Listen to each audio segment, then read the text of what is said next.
ಇವತ್ತು ನಾನು ತುಂಬ ಸಿಂಪಲ್ ಮತ್ತು ಅಷ್ಟೇ ರುಚಿಕರವಾದ ಒಂದು ರೈಸ್ನ ಹೇಳ್ಕೊಡ್ತಾ ಇದ್ದೀನಿ. ಇದು ನಾವೆಲ್ಲರೂ ಫಂಕ್ಷನ್ಗಳಲ್ಲಿ, ಹೋಟೆಲ್ಗಳಲ್ಲಿ ತಿಂದೇ ಇರ್ತೀವಿ. ಜೀರಾ ರೈಸ್ ಮತ್ತು ದಾಲ್ ಮಾಡೋದನ್ನು ತೋರಿಸ್ಕೊಡ್ತಾ ಇದ್ದೀನಿ. ಇದನ್ನು ತುಂಬ ಈಸಿಯಾಗೆ ಮತ್ತು ಇವತ್ತು ನಾನು ಸ್ವಲ್ಪ ವಿಶೇಷವಾಗಿ ಮಾಡ್ತಾಯಿದ್ದೀನಿ. ಅದನ್ನು ಹೇಗೆ ಮಾಡೋದು ಅಂತ ನೋಡ್ಕೊಂಡು ಬರೋಣ ಬನ್ನಿ. ನಮಸ್ತೆ ವೀಕ್ಷಕರೇ, ಎಲ್ಲ ಚೆನ್ನಾಗಿದೆ ಚಾನಲ್ಗೆ ಸ್ವಾಗತ. ಈ ಜೀರಾ ರೈಸ್ ತುಂಬಾ ಟೇಸ್ಟಿಯಾಗುತ್ತೆ, ಅಷ್ಟೇ ಫ್ಲಫಿಯಾಗಿರುತ್ತೆ. ನಾನು ಸ್ಪೆಷಲ್ ಇಂಗ್ರೀಡಿಯೆಂಟ್ನ ಆ್ಯಡ್ ಮಾಡ್ತಾಯಿದ್ದೀನಿ. ಇದರಿಂದ ಇದಕ್ಕೊಂದು ಒಳ್ಳೆ ರಿಚ್ನೆಸ್ ಕೊಡುತ್ತೆ ಜೀರಾ ರೈಸ್ಗೆ.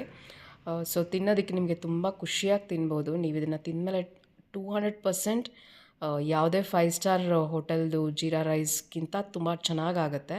ನೀವಿನ್ನೆಲ್ಲೂ ಆಚೆ ಜೀರಾ ರೈಸ್ನ ಇಷ್ಟಪಡೋದೇ ಇಲ್ಲ. ಇದನ್ನು ಈ ಥರ ಒಂದು ಸಲ ಮಾಡ್ಕೊಂಡು ತಿಂದಮೇಲೆ ಇದನ್ನು ಹೇಗೆ ಮಾಡೋದು ಅಂತ ನೋಡ್ಕೊಂಡು ಬರೋಣ ಬನ್ನಿ. ನಾನಿಲ್ಲಿ 2 ಲೋಟ ಬಾಸ್ಮತಿ ಅಕ್ಕಿನ ತೊಗೊಂಡು ಅರ್ಧ ಗಂಟೆಗಳ ಕಾಲ ನೆನೆ ಹಾಕಿ ಇಟ್ಕೊಂಡಿದ್ದೀನಿ. ಜೊತೆಗೆ ಕಾಯಿ ಹಾಲನ್ನ ತೊಗೊಂಡಿದ್ದೀನಿ. ಇದನ್ನೇ ನಾನು ಇಂಪಾರ್ಟೆಂಟ್ ಇಂಗ್ರೀಡಿಯೆಂಟ್ ಅಂತ ಅಂದಿದ್ದು. ತೆಂಗಿನಕಾಯಿನ ತುರಿದು ಅದರದ್ದು ಹಾಲು ತೆಗೆದು ಇಟ್ಕೊಂಡಿದ್ದೀನಿ. ಹಾಗೆ 4 ಸಣ್ಣ ಈರುಳ್ಳಿನ ಉದ್ದುದಕ್ಕೆ ಹೆಚ್ಕೊಂಡಿದ್ದೀನಿ. 2 ಹಸಿಮೆಣಸಿನ್ಕಾಯಿನ ಇಟ್ಕೊಂಡಿದ್ದೀನಿ. ಮತ್ತು ಶುಂಠಿ ಬೆಳ್ಳುಳ್ಳಿ ಪೇಸ್ಟ್ ಇಟ್ಕೊಂಡಿದ್ದೀನಿ, ಅಂದರೆ ಜಜ್ಜಿಟ್ಕೊಂಡಿದ್ದೀನಿ. ಮತ್ತು ಗೋಡಂಬಿ ಆಪ್ಷನಲ್ಲು ಒಂದು 10-15. ಹಾಗೆ ಮೊಗ್ಗು, ಚಕ್ಕೆ, ಲವಂಗ, ಏಲಕ್ಕಿ ಮತ್ತು ಪಲಾವ್ ಎಲೆನ ಎತ್ತಿಟ್ಕೊಂಡಿದ್ದೀನಿ. ಈಗ ಒಂದು ಕುಕ್ಕರ್ಗೆ ಒಂದು 5 ಟೇಬಲ್ ಸ್ಪೂನಷ್ಟು ಎಣ್ಣೆ ಹಾಗೂ ಒಂದು 3-4 ಟೇಬಲ್ ಸ್ಪೂನಷ್ಟು ತುಪ್ಪನ ನಾನು ಹಾಕ್ಕೊಳ್ತಾ ಇದ್ದೀನಿ. ಇದೆರಡು ಒಟ್ಟಿಗೆ ಬಿಸಿ ಆಗಲಿ.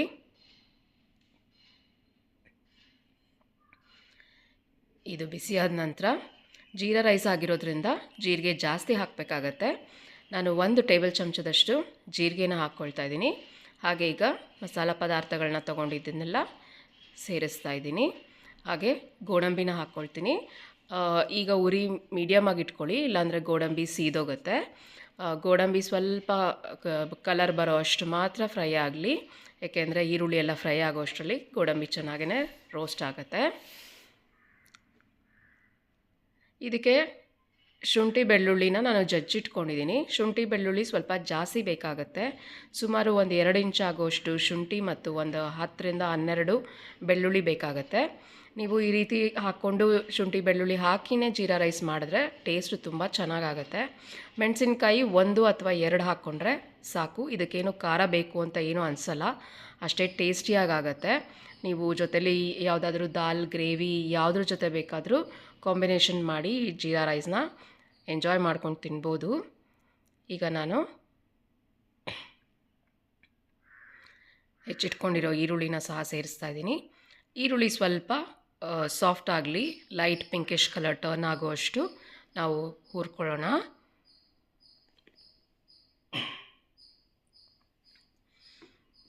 ನಿಮಗೆ ರೆಸ್ಟೋರೆಂಟಲ್ಲಿ 5 ಸ್ಟಾರ್ ಹೋಟೆಲ್ ಸಿಗೋದಕ್ಕಿಂತ ತುಂಬ ಟೇಸ್ಟಿಯಾಗುತ್ತೆ ಈ ಜೀರಾ ರೈಸು. ನೀವು ಮನೆಯಲ್ಲಿ ಬೋರ್ ಆದಾಗ ಕ್ವಿಕ್ಕಾಗಿ ಇದನ್ನು ಮಾಡ್ಕೊಳ್ಬೋದು. ಏನು ತರಕಾರಿ ಎಲ್ಲ ಹಾಕೋಷ್ಟು ಅವಶ್ಯಕತೆಯೇ ಇಲ್ಲ. ತರಕಾರಿ ತಿಂದೇ ಇರೋರು ಎಲ್ಲರೂ ಸಹ ಇದನ್ನು ಈಸಿಯಾಗಿ ಮಾಡ್ಕೊಂಡು ಮನೇಲಿ ತಿನ್ಬೋದು. ಈಗ ನಾನು ತೊಳೆದು ನೆನೆಸಿಟ್ಕೊಂಡಿರೋವಂಥ ಬಾಸ್ಮತಿ ಅಕ್ಕಿನ ಹಾಕ್ಕೊಳ್ತಾ ಇದ್ದೀನಿ. ಆಮೇಲೆ ಹಾಗೆ ಒಂದು ಮಿಕ್ಸ್ ಮಾಡ್ಕೊಳ್ಳೋಣ. ಬಾಸ್ಮತಿ ಅಕ್ಕಿ ಹಾಕಾದ್ಮೇಲೆ ಸ್ವಲ್ಪ ನಿಧಾನಕ್ಕೆ ಕೈ ಆಡಿಸ್ಬೇಕು, ತುಂಬ ಜೋರಾಗೆ ಕೈ ಆಡಿಸ್ಬೇಡಿ, ಅಕ್ಕಿ ಒಡೆದೋಗೋ ಸಾಧ್ಯತೆ ಇರುತ್ತೆ. ಹಾಗಾಗಿ ತುಂಬ ಸಾಫ್ಟ್ ಹ್ಯಾಂಡೆಡಾಗಿ ಅಕ್ಕಿನ ಮಿಕ್ಸ್ ಮಾಡ್ತಾ ಬನ್ನಿ. ಇದಕ್ಕೆ ನಾನು ಕಾಯಿ ಹಾಲು ಹಾಕಿ ಮಾಡ್ತಾಯಿದ್ದೀನಿ. ಕಾಯಿ ಹಾಲು ಹಾಕೋದ್ರಿಂದ ನಿಮಗೆ ಟೇಸ್ಟ್ ತುಂಬ ಎನ್ಹಾನ್ಸ್ ಆಗುತ್ತೆ. ಹಾಗೆ ಅಷ್ಟೇ ಒಳ್ಳೆ ಟೆಕ್ಸ್ಚರ್ ಕೂಡ ಕೊಡುತ್ತೆ. ಕಾಯಿ ಹಾಲೇ ತುಂಬ ಇಂಪಾರ್ಟೆಂಟ್ ಇಂಗ್ರೀಡಿಯೆಂಟ್ ಈ ಸ್ಪೆಷಲ್ ಜೀರಾ ರೈಸಲ್ಲಿ. ನಾನು ಈ ಲೋಟದ ಮೆಷರ್ಮೆಂಟಲ್ಲಿ 2 ಲೋಟ ಆಗೋಷ್ಟು ಕಾಯಿ ಹಾಲನ್ನು ಹಾಕಿದ್ದೀನಿ ಮತ್ತು 2 ಲೋಟ ಆಗೋಷ್ಟು ನೀರನ್ನು ಸೇರಿಸ್ತೀನಿ. ಸೊ 2 ಲೋಟ ಬಾಸ್ಮತಿ ಅಕ್ಕಿಗೆ 2 ಲೋಟ ಕಾಯಿ ಹಾಲು, 2 ಲೋಟ ನೀರನ್ನು ನಾನು ಸೇರಿಸ್ತಾ ಇದ್ದೀನಿ. ಸೊ ಸಮ ಪ್ರಮಾಣದಲ್ಲಿ ನೀರು ಮತ್ತು ಕಾಯಿ ಹಾಲನ್ನು ಹಾಕ್ಕೊಂಡಿದ್ದೀನಿ. ನೀವು ಕಾಯಿ ಹಾಲು ಅಂಗಡಿಲಿ ಕೂಡ ಸಿಗುತ್ತೆ, ಅದನ್ನು ತೊಗೊಂಡು ಬಂದು ಹಾಕ್ಕೊಳ್ಬೋದು. ಈಗ ರುಚಿಗೆ ತಕ್ಕಷ್ಟು ಉಪ್ಪನ್ನು ನಾನು ಸೇರಿಸ್ತಾ ಇದ್ದೀನಿ. ಅಷ್ಟೇ ಇದಕ್ಕೆ ಬೇಕಾಗಿರೋ ಸಾಮಗ್ರಿಗಳು. ಈಗ ನೀವು ಈ ಹಂತದಲ್ಲಿ ರುಚಿನ ನೋಡಿ ಉಪ್ಪನ್ನ ಹೆಚ್ಚು ಕಡಿಮೆ ಸಹ ಮಾಡ್ಕೊಳ್ಬೋದು. ಹಾಗೆ ಒಮ್ಮೆ ಚೆನ್ನಾಗಿ ಮಿಕ್ಸ್ ಮಾಡಿಕೊಂಡು ಒಂದು ಕುದಿ ಬಂದ ನಂತರ ಮುಚ್ಚಳ ಮುಚ್ಚಿ 1 ವಿಸಿಲ್ ಬರ್ಸಿದ್ರೆ ಸಾಕಾಗುತ್ತೆ. ನೋಡಿ, ಎಲ್ಲ ಚೆನ್ನಾಗೆ ಕುದಿ ಬಂದು ಆಗಲೇ ಅನ್ನ ಬೇಯ್ತಾ ಇದೆ ಅಕ್ಕಿ ಎಲ್ಲ. ಈಗ ಕುಕ್ಕರ್ ಲಿಡ್ ಮುಚ್ಚಿ ಒಂದೇ ಒಂದು ವಿಸಿಲ್ ಆದರೆ ಸಾಕಾಗುತ್ತೆ. ಈಗ ಬನ್ನಿ ನೋಡೋಣ ಹೇಗಾಗಿದೆ ಅಂತ ಜೀರಾ ರೈಸು. ನೋಡಿ ಎಷ್ಟು ಚೆನ್ನಾಗಾಗಿದೆ ಜೀರಾ ರೈಸು. ತುಂಬಾ ಟೇಸ್ಟಿಯಾಗೆ ತುಂಬಾ ಒಳ್ಳೆ ಟೆಕ್ಸ್ಚರ್ ಬಂದಿದೆ. ಬಾಸ್ಮತಿ ರೈಸ್ ಚೆನ್ನಾಗಿ ಹರಳಿದೆ ಹೂವು ಥರ. ನೋಡಿ ಲೈಟ್ ಹ್ಯಾಂಡಾಗೆ ಮಿಕ್ಸ್ ಮಾಡ್ಕೊಳ್ಳಿ, ತುಂಬ ಪ್ರೆಷರ್ ಹಾಕಿ ಮಿಕ್ಸ್ ಮಾಡಬೇಡಿ. ಈಗ ಜೀರಾ ರೈಸು ರೆಡಿಯಾಗಿದೆ. ಇದಕ್ಕೆ ಕಾಂಬಿನೇಷನ್ ಆಗಿ ಇವತ್ತು ನಾನು ದಾಲ್ ಮಾಡೋದನ್ನು ತೋರಿಸ್ಕೊಡ್ತಾ ಇದ್ದೀನಿ. ನಾನಿಲ್ಲಿ ಅರ್ಧ ಕಪ್ ಆಗುವಷ್ಟು ತೊಗರಿಬೇಳೆ ಮತ್ತು ಅರ್ಧ ಕಪ್ ಆಗುವಷ್ಟು ಹೆಸರುಬೇಳೆನ 3 ಲೋಟ ನೀರು ಹಾಕಿ ಬೇಯಿಸಿ ಇಟ್ಕೊಂಡಿದ್ದೀನಿ. 2 ವಿಸಲ್ ಕೂಗಿಸಿ. ಇದು ಚೆನ್ನಾಗಿ ಬೆಂದಿದೆ. ಇದಕ್ಕೆ ನಾವು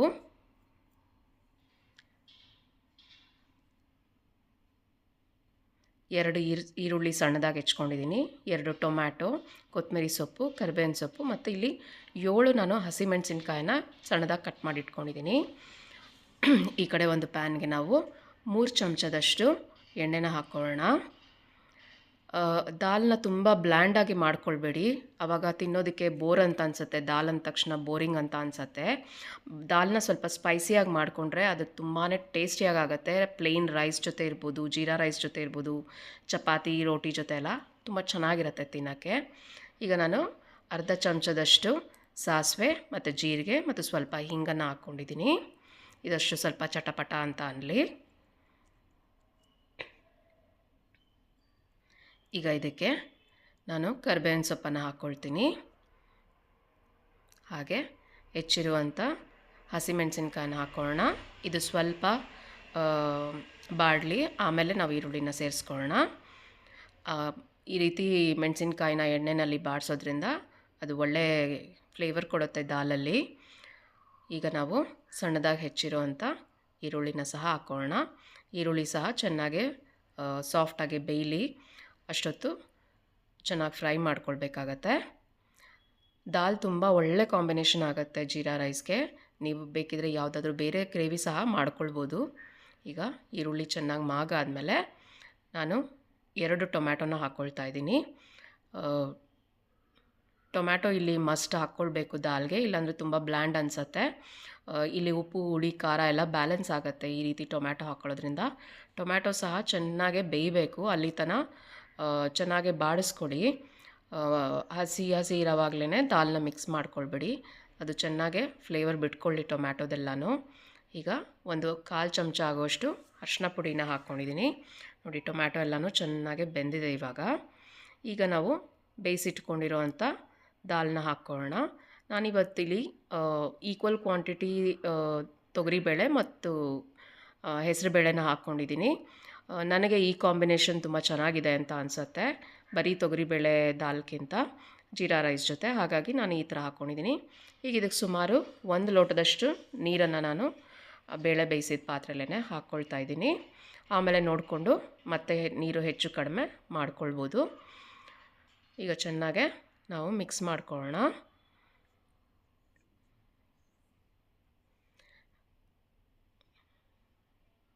ನೋಡಿ ದಾಲೆಲ್ಲ ಚೆನ್ನಾಗಿ ಮಿಕ್ಸ್ ಆಗಿದೆ, ಎಷ್ಟು ಚೆನ್ನಾಗಿ ಕಾಣಿಸ್ತಾ ಇದೆ ಈಗಲೇ. ಈಗ ನಾವು ಕನ್ಸಿಸ್ಟೆನ್ಸಿ ನೋಡಿಕೊಂಡು ಇನ್ನೂ ಅರ್ಧ ಲೋಟ ನೀರನ್ನು ಸೇರಿಸ್ತಾ ಬರೋಣ. ನಿಮಗೆ ಈ ವಿಡಿಯೋ ಇಷ್ಟ ಆಗಿದ್ದಲ್ಲಿ ಲೈಕ್ ಮಾಡಿ, ಶೇರ್ ಮಾಡಿ ಮತ್ತು ನಮ್ಮ ಚಾನಲ್ಗೆ ಸಬ್ಸ್ಕ್ರೈಬ್ ಮಾಡೋದನ್ನು ಮರಿಬೇಡಿ. ಪಕ್ಕದಲ್ಲೇ ಇರೋ ನೋಟಿಫಿಕೇಷನ್ ಬಟನನ್ನು ಆನ್ ಮಾಡ್ಕೊಳ್ಳಿ. ಈಗ ನಾನು ರುಚಿಗೆ ತಕ್ಕಷ್ಟು ಉಪ್ಪನ್ನು ಹಾಕ್ತಾಯಿದ್ದೀನಿ. ಹಾಗೆ 1 ಚಮಚ ಧನಿಯಾ ಪುಡಿ, ಒಂದು ಅರ್ಧ ಚಮಚದಷ್ಟು ಜೀರಿಗೆ ಪುಡಿನ ಹಾಕ್ತಾಯಿದ್ದೀನಿ. ಧನಿಯಾ ಪುಡಿ, ಜೀರಿಗೆ ಪುಡಿ ಈ ಥರ ಮಸಾಲ ಎಲ್ಲ ಹಾಕ್ಕೊಳ್ಳೋದ್ರಿಂದ ದಾಲ್ ಬ್ಲ್ಯಾಂಡ್ ಆಗೋದಿಲ್ಲ, ತುಂಬಾ ಫ್ಲೇವರ್ಫುಲ್ಲಾಗಿರುತ್ತೆ. ನಿಮಗೆ ರೆಸ್ಟೋರೆಂಟಲ್ಲಿ ಸಿಗೋ ದಾಲ್ಗಿಂತನೂ ಟೇಸ್ಟಿಯಾಗೇ ಆಗುತ್ತೆ. ಹಾಗಾಗಿ ಇದೆಲ್ಲ ಪೌಡರ್ಸ್ನ ಹಾಕ್ಕೊಳ್ಳಿ.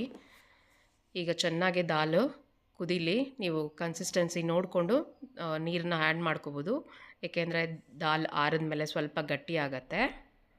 ಈಗ ನಾನು ಮುಚ್ಚಿಟ್ಟು 1-2 ನಿಮಿಷ ದಾಲ್ನ ಕುದಿಯೋದಕ್ಕೆ ಬಿಟ್ಟು, ಈಗ ನೋಡಿಕೊಂಡು ಈಗ ನನಗೆ ಕನ್ಸಿಸ್ಟೆನ್ಸಿ ಸರಿ ಇದೆ ಅಂತ ಅನಿಸ್ತಾ ಇದೆ. ಇದಕ್ಕೆ ನಾನು ಕೊನೆಯದಾಗಿ ಒಂದು ಅರ್ಧ ಚಮಚದಷ್ಟು ಗರಂ ಮಸಾಲಾನ ಆ್ಯಡ್ ಮಾಡ್ತಾಯಿದ್ದೀನಿ. ನೀವು ಯಾವುದೇ ಬ್ರ್ಯಾಂಡ್ದು ಗರಂ ಮಸಾಲ ಯೂಸ್ ಮಾಡ್ಬೋದು. ಇದು ಚೆನ್ನಾಗಿ ಮಿಕ್ಸ್ ಆಗಿ ಒಳ್ಳೆ ಫ್ಲೇವರ್ ಕೊಡುತ್ತೆ ದಾಲಲ್ಲಿ. ಜೀರಾ ರೈಸ್ ಮತ್ತು ದಾಲ್ದು ಕಾಂಬಿನೇಷನ್ ತುಂಬಾ ಟೇಸ್ಟಿಯಾಗುತ್ತೆ. ಒಮ್ಮೆ ನೀವು ಈ ರೀತಿ ನಿಮ್ಮ ಮನೆಯಲ್ಲಿ ಜೀರಾ ರೈಸ್ ಮತ್ತು ದಾಲ್ನ ಟ್ರೈ ಮಾಡಿ ಹೇಗೆ ಬಂತು ಅಂತ ನಮಗೆ ಕಮೆಂಟ್ ಸೆಕ್ಷನ್ನಲ್ಲಿ ತಿಳಿಸಿ. ಈಗ ನೋಡಿ ಎಷ್ಟು ಚೆನ್ನಾಗೆ ದಾಲ್ ನೋಡೋದಕ್ಕೆ ಎಷ್ಟು ಟೆಂಪ್ಟಿಂಗಾಗಿ ಕಾಣಿಸ್ತಾ ಇದೆ. ಇದಕ್ಕೆ ನಾನು ಹೆಚ್ಚಿಟ್ಕೊಂಡಿರೋಂಥ ಕೊತ್ತಂಬರಿ ಸೊಪ್ಪನ್ನು ಹಾಕಿ ಮೀಡಿಯಮ್ ಊರಿನಲ್ಲಿ ಒಂದು 2 ಸೆಕೆಂಡು ಚೆನ್ನಾಗಿ ಕುದಿಸ್ಕೊಂಡ್ರೆ ದಾಲ್ ನಿಮಗೆ ರೆಡಿ ಆಗುತ್ತೆ. ನೋಡಿ ಪರ್ಫೆಕ್ಟಾಗಿ ದಾಲ್ ರೆಡಿ ಆಯಿತು ಜೀರಾ ರೈಸ್ ಜೊತೆ ಕಾಂಬಿನೇಷನ್ಗೆ. ಇದೇ ರೀತಿ ಮತ್ತಷ್ಟು ವೀಡಿಯೋನು ನಾವು ನಮ್ಮ ಚಾನಲ್ನಲ್ಲಿ ಪೋಸ್ಟ್ ಮಾಡ್ತಾ ಇರ್ತೀವಿ. ನಮ್ಮ ಚಾನಲನ್ನು ಫಾಲೋ ಮಾಡಿ, ಲೈಕ್ ಮಾಡಿ ಮತ್ತು ಶೇರ್ ಮಾಡಿ. ಈಗ ದಾಲ್ ರೆಡಿಯಾಗಿದೆ. ಟೇಸ್ಟಿ ಮತ್ತು ಡೆಲಿಷಿಯಸ್ ಆಗಿ ಜೀರಾ ರೈಸ್ ಮತ್ತು ದಾಲ್ ಕಾಂಬಿನೇಷನು ತುಂಬಾ ಚೆನ್ನಾಗಿರುತ್ತೆ. ಸೊ ನೀವು ಒಮ್ಮೆ ಈ ರೀತಿ ಟ್ರೈ ಮಾಡಿ. ಖುಷಿಯಾಗಿರಿ. Thank you for watching. ಧನ್ಯವಾದಗಳು. Have a good day. Take care.